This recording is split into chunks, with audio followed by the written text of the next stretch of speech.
आज जब मैं अपनी गाड़ी से लंबी यात्रा पर निकलता हूं और बिना किसी परेशानी के मीलों का सफर तय कर लेता हूं, तो मुझे बीते दिनों की वो बेबसी भी याद आ जाती है। साल 2013 में जब मैं कश्मीर से कन्याकुमारी तक की सड़क यात्रा पर निकला था, तो सच मानिए वो सिर्फ एक भौगोलिक दूरी तय करना नहीं था।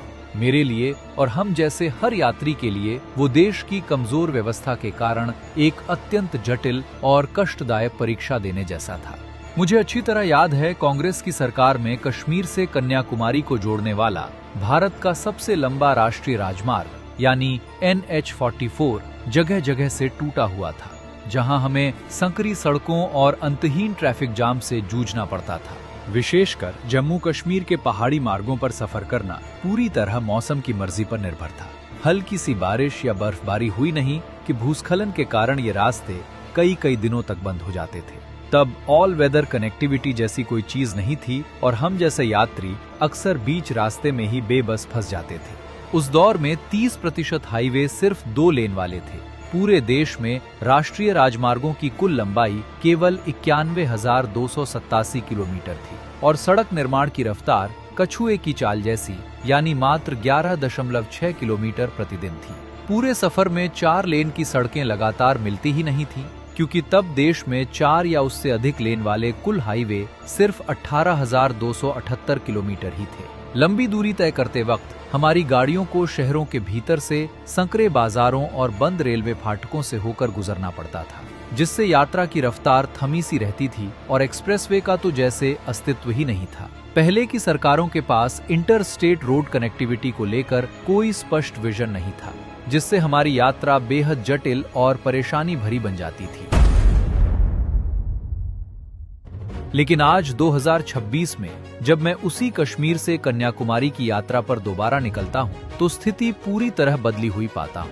आज मोदी सरकार के मजबूत इरादों ने इसी कश्मीर से कन्याकुमारी के सफर को हमारे लिए बेहद सुगम, सुरक्षित और आसान बना दिया है।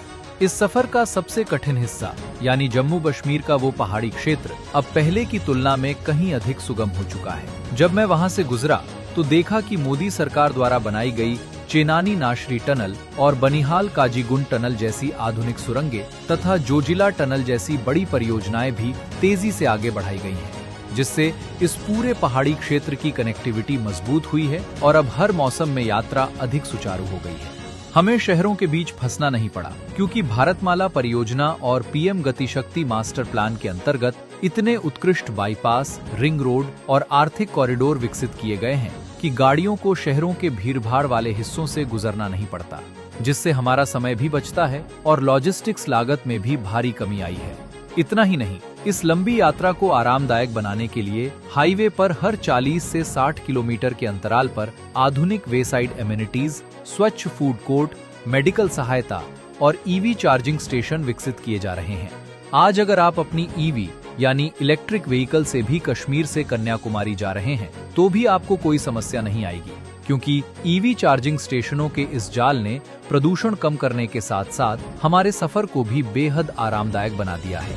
अब कश्मीर से कन्याकुमारी का ये पूरा सफर पहले की तुलना में कहीं अधिक तेज और सुविधाजनक हो गया है, क्योंकि 4 और उससे अधिक लेन वाले हाईवे की लंबाई अब 2.5 गुना बढ़कर लगभग 48,000 किलोमीटर तक पहुंच चुकी है।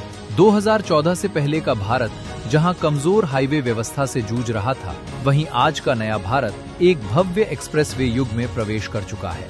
जिस यात्रा को पूरा करने में 7 से 8 दिन लगते थे, आज वही यात्रा सिर्फ 2 से 3 दिनों में पूरी हो जाती है।